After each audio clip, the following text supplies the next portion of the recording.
പോയി വരാം. ശരി.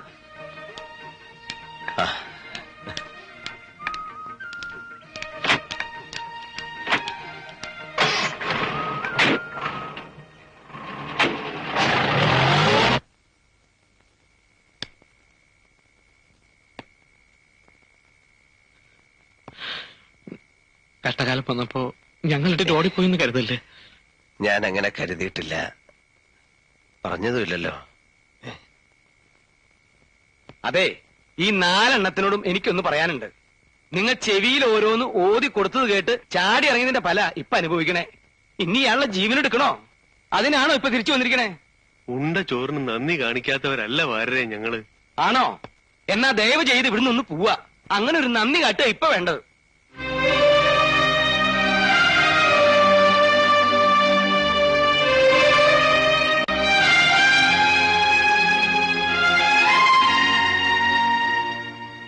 നീലം വീണപ്പോ നമ്മൾ കാവല് വേണമായിരുന്നു. തെറ്റന്നെ നമ്മൾ കാണിച്ചത്. എന്ത് ചെയ്യാനാ, ശേഖരന് പെരട്ടി ബല. എന്നാൽ എത്ര നാളാ ഇരുട്ടിന്റെ മറവറ്റി കഴിയാൻ? തിരിച്ചു കൊടുക്കാൻ കഴിയും പോലെ കൊടുക്കണം, എന്നാലേ നമുക്കിവിടെ ജീവിക്കാൻ പറ്റൂ.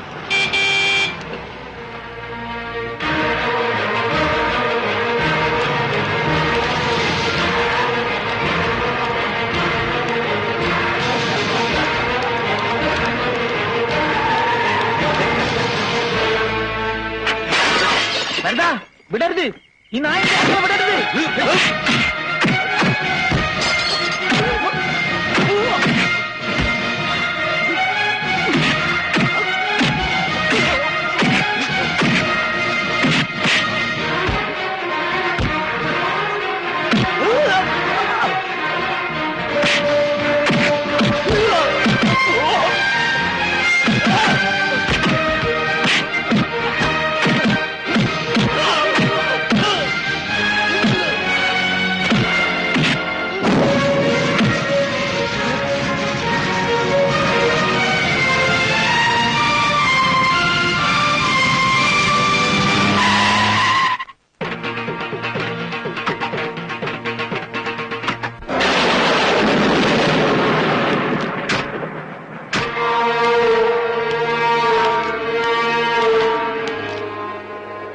ഒരു കാറ് കത്തിയ അതെനിക്ക് പുല്ല. പകരം നിന്റെ ഈ തറവാട് കത്തിച്ചു കളയാൻ എനിക്ക് കഴിയാഞ്ഞിട്ടല്ല. എനിക്കറിയേണ്ടത് നീ പടയൊരുക്കം തുടങ്ങിയൊന്നാ. ഇന്നലെ നടന്നതൊന്നും എന്റെ അറിവോടെയല്ല. എനിക്കൊരു പടയിലും താല്പര്യവുമില്ല. നീ വെറുതെ പേടിക്കുകയാണ്. പേടിയല്ല നീലേണ്ട, എനിക്ക് സന്തോഷ. നീ ഇറങ്ങണം, പഴയ കണക്കുകളൊക്കെ തീർക്കണ്ടേ. അപ്പോഴേ എനിക്ക് ഈ കളിയിൽ ഹാരം കൂടൂ. നിന്നെ ഞാൻ ഇറക്കും. മുണ്ടക്കൽ ഉത്സവത്തിന് ഇനി അധികം നാളില്ല. നിനക്കതിന് കഴിയില്ല. തീർക്കാൻ കണക്കുകൾ ബാക്കി വെക്കുന്ന സ്വഭാവം എനിക്കില്ല. അങ്ങനെ ആയിരുന്നുവെങ്കില് തളർന്നുപോയി കയ്യിൽ ഒരു കത്തി കെട്ടിവെച്ച് ഞാൻ വന്നനെ മുണ്ടക്കിലെ വാതിലും ചവിട്ടി തുറന്ന്. പഴയ നീലകണ്ഠനെ മറക്കാൻ ഞാൻ തന്നെ ശ്രമിക്കുക. ഓർമ്മിപ്പിക്കാൻ നീ വെറുതെ ശ്രമം നടത്തണ്ട. ചേര, നീ പോ.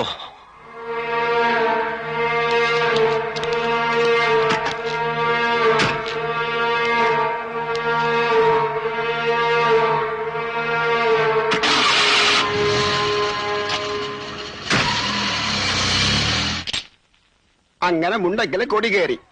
കഴിഞ്ഞ കൊല്ലത്തെ ഉത്സവം ഇന്നലെ കഴിഞ്ഞ പോലുണ്ട്. ഒന്ന് നിന്നേ, നിക്കാൻ നേരമില്ല വൈതലേ. ഉത്സവം എത്തിയില്ലേ, എല്ലാത്തിനും കിടന്നോടെ ഞാൻ ഒരാൾ വേണ്ടേ? ഇല്ലാത്ത സഭയുണ്ടാക്കി അച്യുതം വന്നിരിക്കണതേ കാര്യങ്ങൾ ഉറപ്പിച്ച് ഒരു തീയതി നിശ്ചയിക്കാനാ. എന്താ നീ പറയണത്? ഞങ്ങൾ തമ്മിൽ പറയാനുള്ളതൊക്കെ പറഞ്ഞിട്ടുണ്ട്. ഒന്നു മാത്രം അച്ഛൻ പറഞ്ഞിട്ടുണ്ടാവില്ല. തല വെട്ടെന്ന് പറഞ്ഞാലും ഭാനു ഇതിന് സമ്മതിക്കില്ല എന്ന്. അതിന് അച്യുതേട്ടൻ അച്ഛനെ കുറ്റം പറയണ്ട. തെറ്റ് അച്ഛന്റെ അല്ല. ഭാനു, വിവരക്കേട് പറയരുത്. അച്ഛൻ നടക്കുന്നു കരുതിയതും വാക്ക് കൊടുത്തതും അതിലും വലിയ വിവരക്കേടല്ലേ? എടി അഹങ്കാരി, ആലോചിച്ച് സംസാരിക്കണം. നല്ലോണം ആലോചിച്ചിട്ടുണ്ട് എല്ലാം. അതെ അച്ഛാ, എല്ലാം. എന്താ ഇപ്പൊ ഇവിടെ ഇറങ്ങണം ഈ നിമിഷം? അതും അറിയായിരുന്നു. ഒരു പെട്ടി ഞാൻ തയ്യാറാക്കി വെച്ചിട്ട് കുറച്ചു ദിവസമായി. എന്നാ അതെടുത്തോ, എന്നിട്ട് എവിടെ വെച്ചപ്പോ തോന്നുകൂടെ ജീവിച്ചോ. അച്ഛാ, അച്ഛൻ എന്തായി പറയണത്? കുട്ടി മിണ്ടരുത്. വേണ്ട അപ്പുമാമേ, അവൾക്ക് ഇഷ്ടമില്ല അച്ഛാ. പിന്നെ നിർബന്ധിച്ചിട്ടെന്താ? ഇറക്കി വിടൊന്നും വേണ്ട. അച്യുതാ, ഞാനത്ര ഉളുപ്പ് കെട്ടവനൊന്നും അല്ല. നിന്റെ ചോറ ഞാൻ ഇവറ്റകൾ ഇവിടെ ഇപ്പൊ തിന്നുന്നേ. കൂട്ടത്തോടെ ഇറങ്ങാൻ നീ ഒരു വാക്ക് പറഞ്ഞാൽ ഞാൻ തയ്യാറാ, സന്തോഷത്തോടെ. അയ്യോ അപ്പൊ എന്താ പറയുന്നേ? എന്നാ ഞാനും അവളും കൂടെ പാടില്ല. പുകഞ്ഞു കൊള്ളി പുറത്ത്. ഭാനുവച്ചി, വേറെ വഴിയില്ല മോളെ, നീ ഒന്നും പറയരുത്.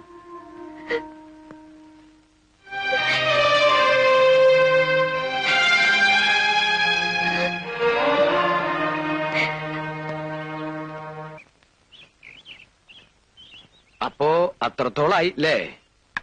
ഇറങ്ങിപ്പോകാൻ അച്ഛൻ തന്നെ പറഞ്ഞു. ആ ഒരു സന്തോഷമുണ്ട്. സ്വന്തം തീരുമാനത്തിൽ ഇറങ്ങിയതല്ലെന്ന് പറയാലോ. സത്യം അതല്ലെങ്കിലും. വരേ, ആ പെട്ടിയും എടുത്തോളൂ. ഇവിടെ ആർക്കും വേണ്ടാത്ത രണ്ട് അനാഥ ആത്മാക്കളുടെ കൂടെ കഴിയാം. വാകുട്ടി, അകത്ത് ഒരുപാട് മുറികളുണ്ട്. ഇനി അടുക്കളയുടെയും കലവറയുടെയും താക്കോല് ഞാൻ അങ്ങ് തരും. എന്നിട്ട് തഹനങ്ങടാ കാശിക്കോ? അത് മനസ്സിൽ വെച്ചോളൂ. ഇനിയുള്ള കാലം ബാനുവിന്റെ കൈകൊണ്ട് വല്ലതും വെച്ചുണ്ടാക്കി കഴിച്ചിട്ട് ഞാനൊന്ന് സുഖമായിട്ട് കഴിയാൻ പോവാ. അപ്പോ ഇയാളിവിടെ അടുക്കളപ്പണിക്ക് വന്നതെന്നാ തന്റെ വിചാരം? മംഗലശ്ശേരിക്ക് അപ്പുറത്ത് വിശാലമായൊരു ലോകം ഭാനുവിനെ കാത്തിരിപ്പുണ്ട്. യാത്ര തുടങ്ങാനാ ഭാനു ഇങ്ങോട്ട് വന്നത്. ചെല്ലു, ഇയാളിങ്ങനെ പല വിഡ്ഢിതരങ്ങളും പറയും. വാര്യരെ അങ്ങനെ പൊട്ടനാക്കല്ലേ. ഇത്തിരി ബുദ്ധിയൊക്കെ എനിക്കുണ്ട്. ഞാനേ കുറച്ചോണം കൂടുതലുണ്ടതാ. ഡിങ്ക ഡിങ്ക. കൂടുതൽ ഉണ്ണുന്നതാണ് ബുദ്ധിയുടെ മാനദണ്ഡം എന്ന് വെച്ചാ തനിക്ക് കുറച്ചൊന്നും അല്ല, കൂടുതൽ എന്നാ ബുദ്ധി. ഡിങ്കി ഡിങ്ക.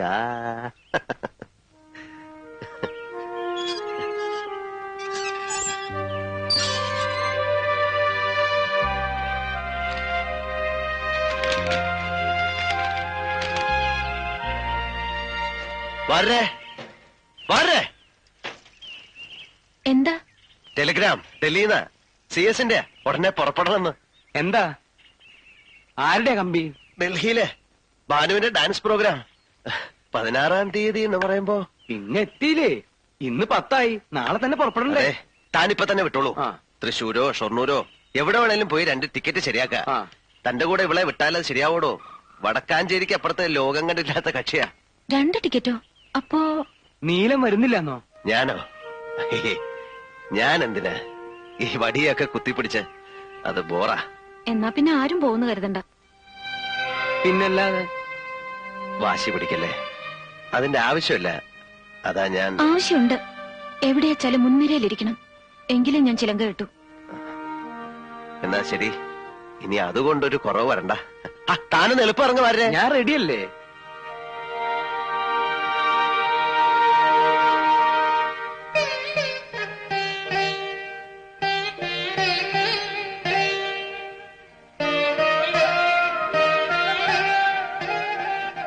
എന്താ ഒരാലോചന?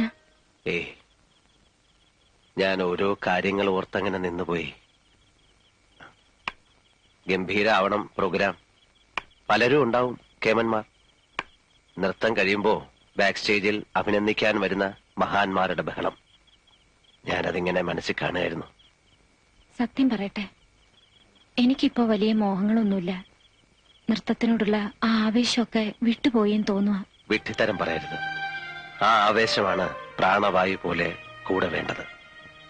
പിന്നെ മോഹങ്ങൾ ഒരുപാട് മോഹിച്ചാലേ കുറെയെങ്കിലും നടക്കൂ. ആകാശത്തോളം മോഹിച്ചോളൂ, ഒരു കുന്നോളം കിട്ടും. ഇതുകൊണ്ടൊന്നും ആയില്ല. കടലും കടന്നു ചെല്ലണം. കാലുകുത്ത് നരങ്ങുകളെല്ലാം കീഴടക്കണം. ഇതിനിടെ മറന്നു പോരുതാത്തൊരു കാര്യമുണ്ട്. വിവാഹം. നാടെല്ലാം ആശീർവാദം ചൊരിയാനെത്തുന്ന ഒരു വിവാഹം. അതും കൂടെ എന്റെ ബാധ്യതയാണ്. അതെപ്പോഴും ആവാലോ. ഇത്ര അടുത്തില്ലേ? ഞാൻ കഴുത്ത് കുനിക്കുന്നു, ഒരു ചരടെടുത്ത് ഇങ്ങോട്ട് കെട്ടുന്നു, കഴിഞ്ഞു. ആകാശത്തുനിന്ന് പുഷ്പവൃഷ്ടിയും മംഗളവാദ്യം ഉണ്ടാവും.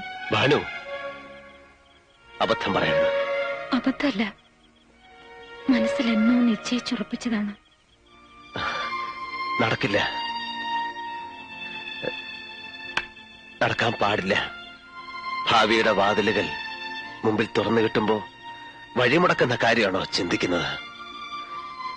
വഴി തുറന്നു തരുന്ന ആളെങ്ങനെ വഴിമുടക്കിയാവും? എനിക്കതിനുള്ള അർഹതയില്ല കുട്ടി. എന്ന് ഞാനാ പറയേണ്ടത്.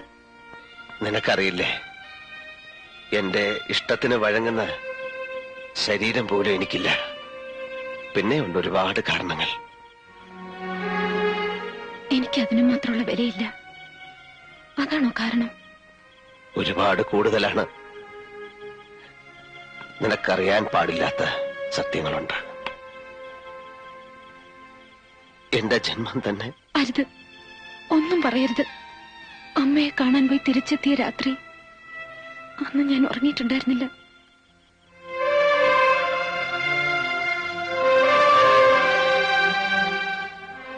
വേണ്ട, ആ വിഷയം അവസാനിപ്പിക്കാം. എല്ലാം തന്റെ നന്മയ്ക്കായിരുന്നുവെന്ന് പിന്നീട് ബോധ്യമാവും.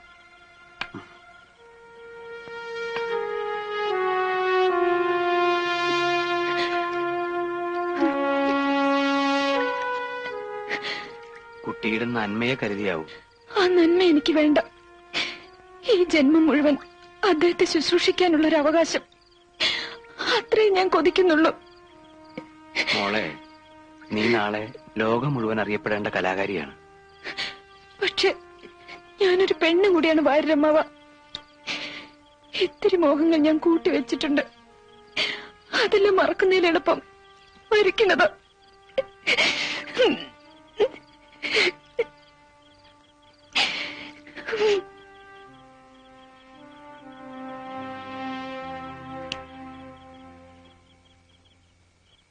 ഉറങ്ങിയില്ലേ? ഇല്ല. ആ കുട്ടിയുടെ കണ്ണ് തുറന്നിട്ടില്ല. ആ, ഒരു നേരം പോക്ക് പറഞ്ഞു. നടക്കാൻ പാടില്ലാത്ത ഒരു വിഡ്ഢിത്തം. നീല, ഒന്നിങ്ങോട്ട് നോക്കുക. ഞാൻ ആ മുഖം ഒന്ന് കാണട്ടെ. ഏതിരുട്ടിൽ വേണമെങ്കിലും വിളിച്ചോളൂ. പക്ഷേ ഈ കണ്ണെനിക്ക് കാണാമെങ്കിൽ ആ ഹൃദയം എനിക്കറിയാൻ പറ്റും. ഇന്ന് ഈ ദേഹത്ത് ജീവൻ തുടിക്കുന്നുണ്ടെങ്കിൽ അത് മരുന്നിന്റെയും മന്ത്രത്തിന്റെ അല്ല, ആ കുട്ടിയുടെ പ്രാർത്ഥനയുടെയും സാമീപ്യത്തിന്റെയും ഫല. എന്റെ മുഖത്ത് നോക്കി പറയൂ, നീലാണ്ടന് ഭാനുമതി ഇല്ലാതെ പൂർണ്ണതയുണ്ടോ? ഭാര്യരെ വിഷം തരാൻ ആവശ്യപ്പെട്ട് എനിക്കൊരു സ്ഥാനം നൽകിയിരുന്നല്ലോ അച്ഛന്റെ. ആ സ്ഥാനം സ്വീകരിച്ചിട്ട് പറയാ, ആ കുട്ടിയുടെ കണ്ണീർ തുടയ്ക്കണം. അവരുടെ നന്മയാണ് ആഗ്രഹിക്കുന്നുവെങ്കിൽ ചാവോളം അതിനെ നെഞ്ചിൽ ചേർത്ത് നിർത്തണം.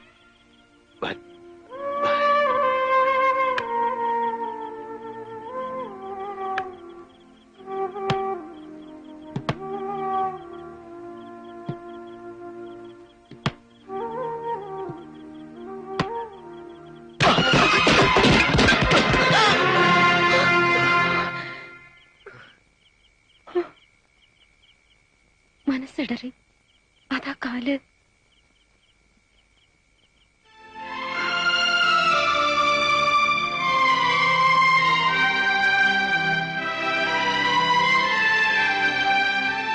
പുണ്യമാണ് നീ, കോടി പുണ്യം. മുറിവിൽ തേൻ പുരട്ടുന്ന നിന്റെ സാന്നിധ്യം വേണ്ടെന്ന് വയ്ക്കാൻ തോന്നിയത് നിന്നോടുള്ള ഇഷ്ടക്കൂടുതലുണ്ട്. ഇനി ഒന്നിനും, മരണത്തിന് പോലും നിന്നെ വിട്ടുകൊടുക്കില്ല.